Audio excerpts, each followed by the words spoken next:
Manning's headgear pick as well. Today, Arch Manning will make his starting debut for Texas against Louisiana-Monroe. It comes 56 years to the day after Archie Manning made his starting debut for Ole Miss. I think we get a bit of a hint now at where Arch got his speed. Arch broke Archie's record for the longest family run in college. More breakdowns from Nick in the film room. Nick, not surprising to see Arch Manning get into the game last week, but the circumstances that he had to come in middle of the drive after Quinn Ewers got hurt. What did you see? Well, the thing I love most about it is the confidence that Sark shows in his players. Right off the bat, freshman quarterback comes in the game. He's going to throw a pass. Isaiah Bond's going to come in motion. He's going to run in the flat. Tight end's going to run a 7. They're going to run a boot with an over route. Arch does a great job of faking here. So the contain man takes the fake, so now he can break contain. Now he's going to read the high-low and the flat. Doesn't have it. Got to look for the over route, which is his next read. Hits it on the run, makes a big play. First play, touchdown. All right, so you get things started. Now here they come back with the running. Well, they're going to run the zone play, and they're not going to block this guy. That's Arch's read.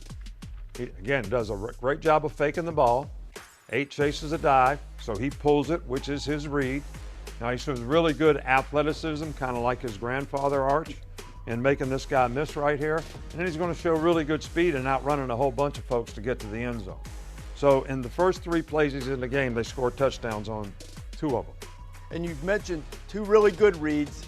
Now what about what happens on this play? All right, this is the hardest thing for young quarterbacks. 3rd down, different kind of looks, odd looks.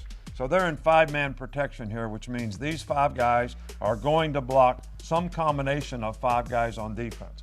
So let's just say that's the point, that's who they're going to block. If either one of these guys come, the quarterback's got him. Now, what's his choices? Well, he can put the back on the guy, so you're in 6-man protection, or he's got to throw the ball hot to somebody if one of those guys blitz. Well, he doesn't do either one here.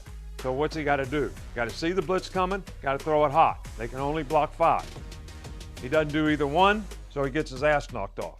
All right, so he'll learn from that play, no doubt. But that's the hardest thing for young quarterbacks. Well, what is the benefit, though, of seeing it in a game, regardless of the opponent, as opposed to working on it in practice or seeing it in the film room? I don't think there's anything like experience in playing in the game.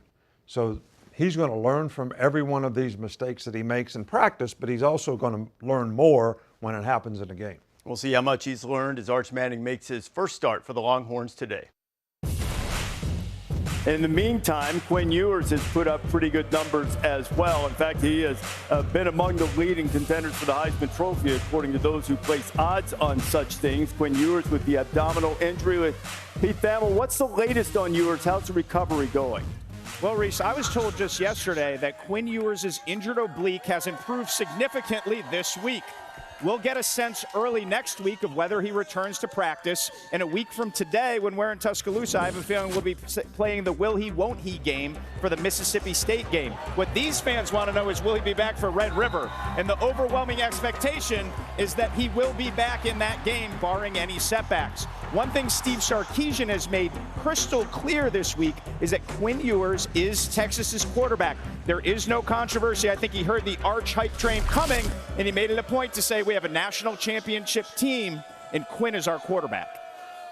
You know, Pete, it's funny. A lot of fans, and I understand the appeal, Arch is a tremendous talent, but they're acting like this is Chance Mock out there with Vince Young waiting behind him to get in the game. Quinn Ewers is not some dude they pulled off the Sigma Chi intramural fields. Yeah. He can play. Yeah, Quinn Ewers was actually 14 of 16 with 2 touchdowns in the game. He ended up getting hurt in exiting, and Arch Manning comes in there. But let's just look at the reality of the situation. His last name's Manning. Okay, so Quinn Ewers obviously had all the hype coming out of high school. I remember he had to leave Texas to go to Ohio so he could cash in on the $1 million opportunity. Then he comes back to Texas, and he has been elite. We're talking Heisman favorite, first overall pick.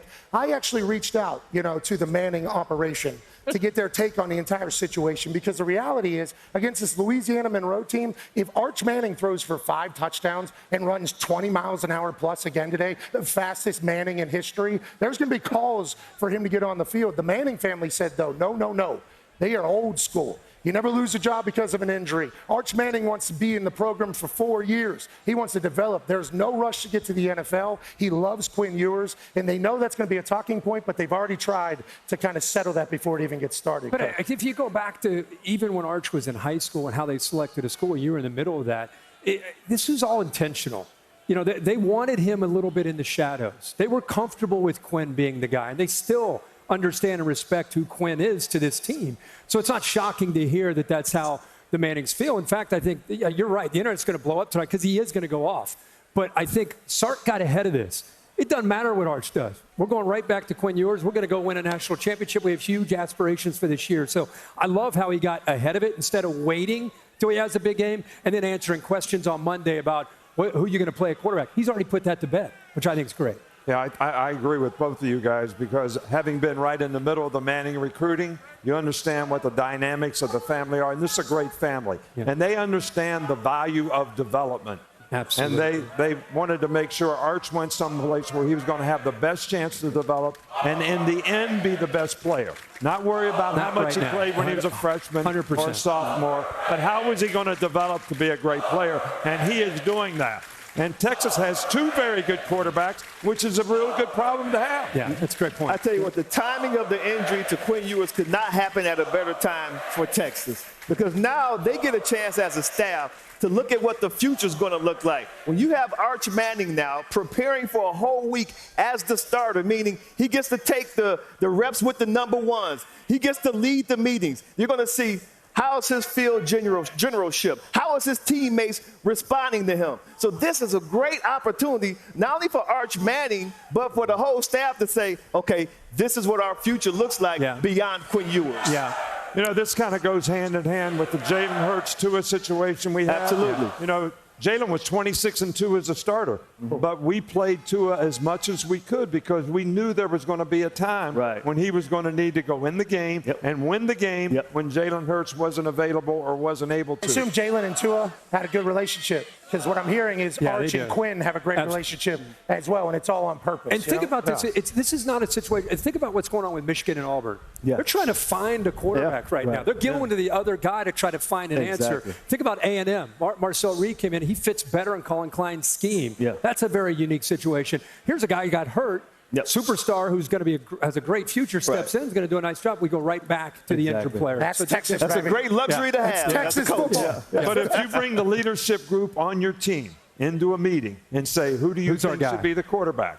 Everybody knows who should be the quarterback. Amen. That's right. The fans don't always, they always worry about, I'm hopeful that this guy will be better, but your team knows who the quarterback should be. You never can fool the players. And you've always heard that adage, if you have two quarterbacks, you have none. Yeah, they're Auburn and Michigan would like to try this problem that Texas has right now, for sure. Here are some games coming up on ESPN.